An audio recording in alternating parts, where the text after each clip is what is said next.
ગોપાલભાઈ Italia court matter માટે કોર્ટમાં પ્રવેશ કરવાનો હતો, તેમાં ડેડિયાપાડા પોલીસ દ્વારા તેમને રોકવામાં આવેલા તે વકીલો સાથે બેહુદું અભદ્ર વર્તન કરેલું બાર એસોસિએશને ગંભીરપૂર્વક નોંધ લીધી છે। ગુજરાત પોલીસ દ્વારા અવારનવાર વકીલો સાથે અભદ્ર વર્તન કરવામાં આવે છે અને આ અંગે કડકમાં કડક પગલાં લેવાય, પોલીસને સસ્પેન્ડ કરવા સુધીની કાર્યવાહી કરે।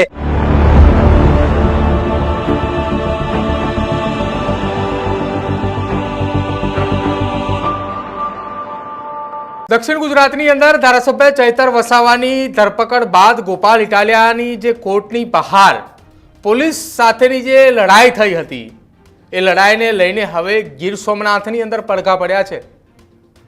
જે આખી ઘટનાની અંદર ગીર સોમનાથમાં પડઘા પડ્યા એ પડઘા ગીર સોમનાથથી છેક ગાંધીનગર સુધી પણ પહોંચ્યા છે।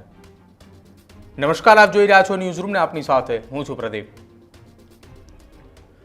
ગોપાલ ઇટાલિયાએ જ્યારથી ધારાસભ્ય બન્યા છે ત્યારથી ગુજરાતના અલગ અલગ જિલ્લાઓના પ્રવાસ કરી રહ્યા છે। જો કે આ તમામની વચ્ચે ધારાસભ્ય ચૈતર વસાવાની ધરપકડ થતાં ગોપાલ ઇટાલિયાએ બધું જ કામ મૂકીને સીધા જ ડેડિયાપાડા પહોંચે છે। જ્યાં રાજપીપળા કોર્ટની બહાર ચૈતર વસાવાના વકીલ તરીકે ગોપાલ ઇટાલિયા અંદર જવા માંગતા હતા, પરંતુ તેમને ન જવા દેવામાં આવ્યા અને ત્યારબાદ આખો આ મામલો મેદાને આવ્યો। ગોપાલ ઇટાલિયાને કોર્ટની અંદર ન જવા દેતા બીજા દિવસે વહેલી સવારે તેમને સોશિયલ મીડિયાના માધ્યમથી એક વિડીયો શેર કર્યો અને ગુજરાતના તમામ એ બાર એસોસિએશનને તેમના સમર્થનની અંદર આવવા માટે આહવાન કર્યું। જોકે એ જ દિવસે કોર્ટની અંદર ગોપાલ ઇટાલિયા ગયા પણ ખરા, કેસ પણ લડ્યા, પરંતુ આ તમામની વચ્ચે બાર એસોસિએશન એ ગોપાલ ઇટાલિયાના એક બાદ એક સમર્થનની અંદર આવી રહ્યું છે। જ્યાં ગીર સોમનાથથી સૌથી મોટું આહવાન એ વેરાવળ બાર એસોસિએશન દ્વારા કરવામાં આવ્યું છે।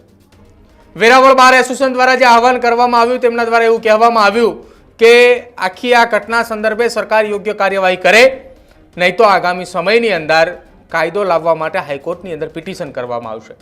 જો કે આ તમામની વચ્ચે 3 જેટલી મહત્વની વાત સાથે વેરાવળ બાર એસોસિએશન દ્વારા મુખ્યમંત્રી, ગૃહમંત્રી અને કાયદા મંત્રીને પણ પત્ર લખવામાં આવ્યો છે અને એક આવેદનપત્ર પણ અપાયું। આવેદનપત્ર આપ્યા બાદ આ તમામ એડવોકેટ અને બાર એસોસિએશનના એ પ્રમુખ વેરાવળના શું કહી રહ્યા છે એ સાંભળો। એડવોકેટ વેરાવળ બાર એસોસિએશનનો પ્રમુખ છું।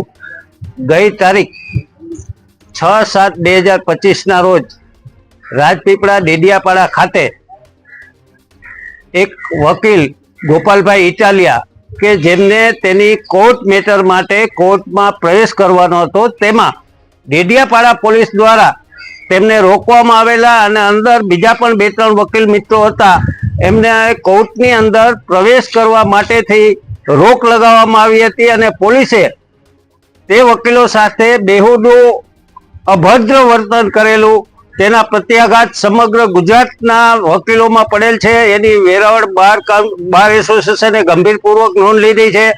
ગુજરાત રાજ્યના વિવિધ બાર એસોસિએશને પણ આનો વિરોધ કરેલો છે અને આ અંગે બાર કાઉન્સિલ ઓફ ગુજરાતે પણ આ અંગે સરકારમાં રજૂઆત કરેલી છે। ખરેખર એડવોકેટ એક કોર્ટ ઓફિસર છે અને અમારા જે એડવોકેટ એક્ટ છે એની અંદર પણ વકીલને એક કોર્ટ ઓફિસર તરીકે એને ગણવામાં આવે છે અને કોર્ટ ઓફિસરને કોર્ટમાં જતા રોકવામાં આવી શકે નહીં। એ આપણા ભારતનું બંધારણ જોવામાં આવે તો 1961ની આપણે એડવોકેટ એક્ટની કલમ 19નો જે આપણને સ્વતંત્રતાના અધિકારો જે સંવિધાનમાં મળેલા છે એનો ખુલ્લેઆમ ભંગ કરેલો છે અને સમગ્ર ગુજરાતમાં આ સિવાય પણ ગુજરાતના છતાં પણ આજ સુધી નક્કર કોઈ પગલાઓ લેવામાં આવતા નથી। આ અંગે વિધાનસભાના અધ્યક્ષ છે એને પણ રૂબરૂમાં મળી અને ગુજરાતમાં એડવોકેટ પ્રોટેક્શન એક્ટ લાગુ કરવામાં આવે તે માટે રૂબરૂમાં વિધાનસભામાં જઈ અને ગુજરાતના તમામ બાર એસોસિએશનના પ્રમુખ, સેક્રેટરી વગેરે સાથે જઈ અને ગુજરાતમાં પ્રોટેક્શન એક્ટ લાગુ પડે એ માટે વારંવાર રજૂઆત કરવા છતાં એડવોકેટ પ્રોટેક્શન એક્ટ માટે કોઈ કાર્યવાહી કરવામાં આવતી નથી અને ગુજરાત પોલીસ દ્વારા અવારનવાર વકીલો સાથે અભદ્ર વર્તન કરવામાં આવે છે, એની સાથે તોછડું વર્તન કરવામાં આવે છે।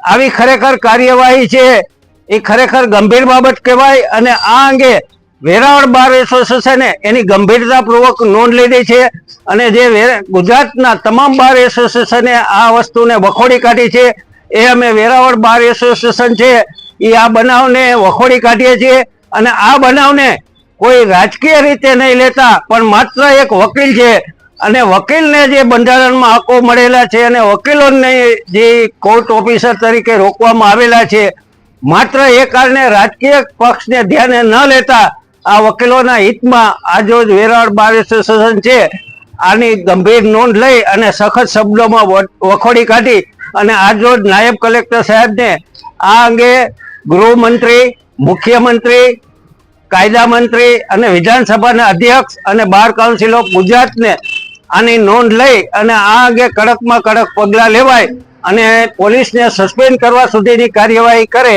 તેવી વેરાવળ બાર એસોસિએશનની માંગણી છે. તો ચૈતર વસાવાના સમર્થનની અંદર ગોપાલ ઇટાલિયાએ તેમનો કેસ લડવા માટે ત્યાં જઈ રહ્યા હતા અને એ દરમિયાન પોલીસે તેમને રોક્યા. પોલીસ સાથે મોટી બબાલ થઈ અને બબાલ બાદ હવે મામલો મેદાને છે અને મામલો મેદાને થતા વેરાવળ સહિત ગુજરાતના મોટા ભાગના બાર એસોસિએશનો ગોપાલ ઇટાલિયાના સમર્થનની અંદર આવી રહ્યા છે અને એક તરફ નર્મદા બાર એસોસિએશન એ ગોપાલ ઇટાલિયાના વિરોધમાં છે. જો કે હવે આખી આ ઘટનાની અંદર વેરાવળથી એક મોટું આહવાન કરવામાં આવ્યું છે, સરકારને પત્ર લખાયો છે અને સરકારના પત્ર લખાતાની સાથે જ કાયદા મંત્રી, ગૃહમંત્રી અને સાથે જ રાજ્યના મુખ્યમંત્રીને પત્ર લખીને કહ્યું છે કે આમાં લખેલી 3 માંગો એ સ્વીકારવામાં આવે અને ગોપાલ ઇટાલિયા સાથે જે કંઈ પણ ઘટના બની છે એ મામલે કાયદેસરની કાર્યવાહી કરવામાં આવે અને આખી આ ઘટનાને લઈને હાઈકોર્ટની અંદર એક પિટિશન પણ કરવામાં આવશે. તમારું શું માનવું છે વેરાવળ બાર એસોસિએશન દ્વારા આખી આ ઘટનાને લઈને આપવામાં આવેલા આવેદન અને નિવેદનને લઈ તે ખાસ અમારા કમેન્ટ સેક્શનની અંદર જરૂર જણાવજો. જોતા રહેજો ન્યૂઝરૂમ. નમસ્કાર.